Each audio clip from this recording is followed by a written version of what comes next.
ಸಾರ್ವಜನಿಕರ ಹಿತದೃಷ್ಟಿಯಿಂದ ಕೊಡ್ತಾರೆ. ಈಗ ಯಾರಾದ್ರೂ ಒಂದು ಮೋಸದಿಂದ ಹಂದಿ ಮಾಂಸ ತಿನ್ನಿಸ್ತಾ ಇದ್ದಾರೆ ಅಂತಂದ್ರೆ ಉಳಿದವರಿಗೆಲ್ಲ ಉರಿಯಲ್ವಾ?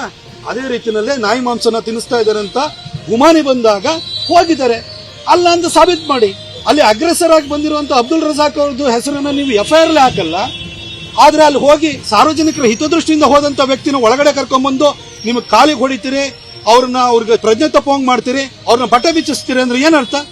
ಬಟ್ಟೆ ಬಿಚ್ಚೋದಕ್ಕೆ ಕಾನೂನಲ್ಲಿ ಅವಕಾಶ ಇದೆಯಾ? ಬಟ್ಟೆ ಬಿಚ್ಚೋದಕ್ಕೆ ಕಾನೂನಲ್ಲಿ ಅವಕಾಶ ಇದೆಯಾ? ಬಟ್ಟೆ ಬಿಚ್ಚೋದಕ್ಕೆ ಕಾನೂನಲ್ಲಿ ಅವಕಾಶ ಇದೆಯಾ? ಅಥವಾ ಇಲ್ಲಿ ಪೊಲೀಸ್ ಇಲಾಖೆಯಲ್ಲಿ ಯಾರಾದ್ರೂ ಕೂಡ ಇಲ್ಲಿ ಯಾರು ಸಲಿಂಗಕಾಮಿಗಳಿದಾರ? ಅಥವಾ ಇಲ್ಲಿ ಪೊಲೀಸ್ ಇಲಾಖೆಯಲ್ಲಿ ಯಾರಾದ್ರೂ ಕೂಡ ಇಲ್ಲಿ ಯಾರು ಸಲಿಂಗಕಾಮಿಗಳಿದಾರ?